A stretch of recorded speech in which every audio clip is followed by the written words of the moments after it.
झारखंड में जेपीएससी और जेएसएससी भर्ती परीक्षाओं में धांधली के खिलाफ प्रदर्शन कर रहे छात्रों पर लाठीचार्ज के बाद बीजेपी ने सोरेन सरकार पर हमले तेज कर दिए हैं। बीजेपी ने छात्रों पर हुए लाठीचार्ज के विरोध में आज झारखंड बंद का ऐलान किया। बीजेपी ने सोरेन सरकार पर छात्रों की आवाज दबाने का आरोप लगाया। शांतिपूर्ण प्रदर्शन कर रहे छात्रों पर लाठीचार्ज को पूरी तरह से अनैतिक और गैर लोकतांत्रिक करार दिया। रांची में प्रदर्शनकारी छात्रों पर पुलिस के लाठीचार्ज के खिलाफ आज बीजेपी के स्टूडेंट विंग अखिल भारतीय विद्यार्थी परिषद झारखंड विधानसभा का घेराव करेगी। एबीवीपी के मुताबिक हजारों की संख्या में छात्र पुराने विधानसभा के पास तक तिकोनिया मैदान में विधानसभा तक का शांतिपूर्ण मार्च निकालेंगे और सरकार के सामने अपनी मांग रखेंगे। रांची में छात्र आंदोलन के बीच सीएम हेमंत सोरेन ने विपक्ष पर बड़ा आरोप लगाया है। सीएम हेमंत सोरेन ने सोशल मीडिया पर कहा कि शांतिपूर्ण आंदोलन के बीच विपक्ष ने राजनीतिक लाभ के लिए माहौल बिगाड़ने का छात्र को भटकाने की कोशिश की। उन्होंने छात्रों से अपील की है कि छात्र ऐसे किसी भी राजनीतिक नैरेटिव के बहकावे में न आए और साथ ही भरोसा दिया है कि छात्रों की मांग पर गंभीरता से कार्रवाई होगी और दोषी चाहे जो हो नहीं बख्शेंगे। रांची में विधानसभा के पास प्रदर्शन कर रहे छात्रों पर बीती रात पुलिस ने लाइट एक्शन लिया। प्रदर्शनकारी छात्रों का आरोप है कि पुलिस ने अंधेरे का फायदा उठाकर शांतिपूर्ण तरीके से विरोध जता रहे छात्रों पर लाठीचार्ज किया, जिसमें कई छात्र घायल हो गए, चोटिल हो गए। कई छात्रों के सिर और कई लोगों के पैर में चोट आई है। आंसू गैस की गोली लगने पर कई छात्रों की आंखों में भी दिक्कत आई। प्रदर्शनकारियों के मुताबिक पुलिस के एक्शन में कम से कम 100 छात्र घायल हुए हैं, जिनमें से कई महिलाएं भी शामिल हैं। एक तरफ जहां प्रदर्शनकारी छात्र ने पुलिस एक्शन में 100 से ज्यादा छात्रों पर घायल होने का आरोप लगाया, वहीं रांची के सिटी एसपी पारस राणा के आरोप लगाया कि प्रदर्शनकारियों की तरफ से पहले पत्थरबाजी की गई और पुलिस के मुताबिक प्रदर्शनकारी छात्र ने बैरिकेड्स को तोड़ दिया, विधानसभा के गेट नंबर तक पहुंच गए, जिसके बाद से पुलिस ने एक्शन लिया और पुलिस एसएसपी के मुताबिक सोमवार को हुए पथराव में 14 पुलिस वाले घायल हो गए। रांची में बीते 9 दिन के अनशन पर बैठे छात्र नेता देवेंद्र नाथ महतो की सोमवार को तबियत काफी ज्यादा बिगड़ गई। उन्हें अस्पताल में भर्ती करवाया। दरअसल देवेंद्र महतो सोमवार को एम्बुलेंस से प्रदर्शनकारियों के बीच पहुंच गए थे, जहां पर तबियत बिगड़ने के बाद उन्हें स्ट्रेचर से ले जाना पड़ा।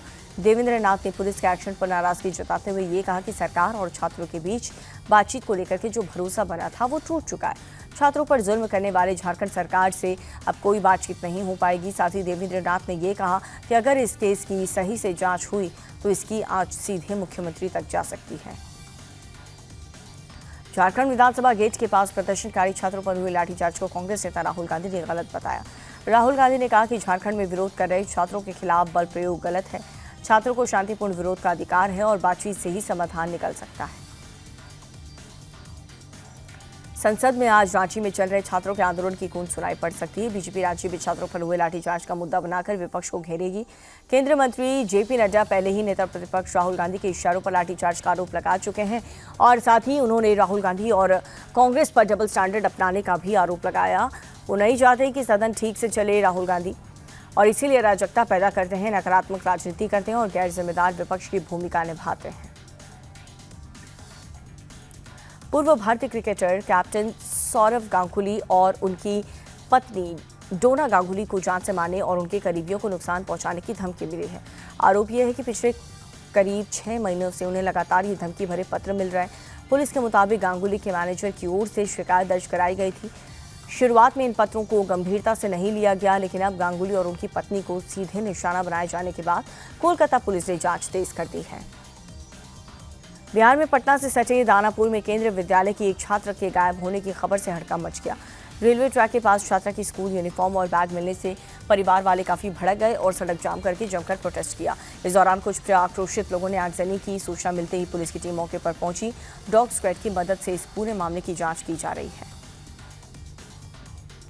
गाजियाबाद के लोनी में बीती शाम उस वक्त एक दर्दनाक हादसा हो गया जब एक दुकान की छत गिरने से उसके मलबे के नीचे 3 लोग दब गए। सूचना मिलते ही पुलिस, फायर ब्रिगेड और एसडीआरएफ की टीम मौके पर पहुंची। काफी मशक्कत के बाद सभी लोगों को बाहर निकाला और इलाज के लिए अस्पताल में भर्ती करवाया।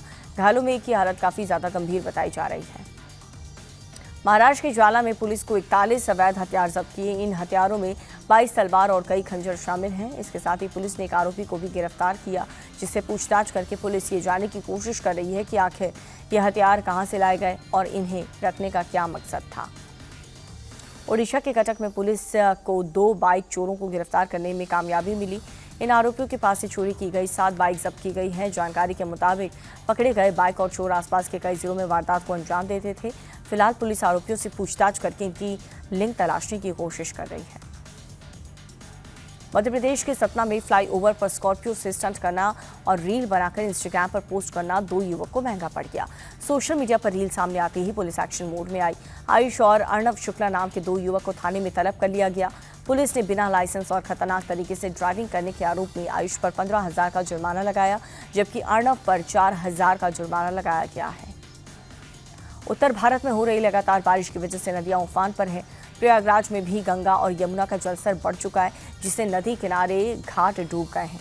आसपास रहने वाले लोग भी दहशत में हैं। हालांकि पूरे हालात पर प्रशासन की नजर बनी हुई है। लोगों से सतर्क रहने की अपील की गई है।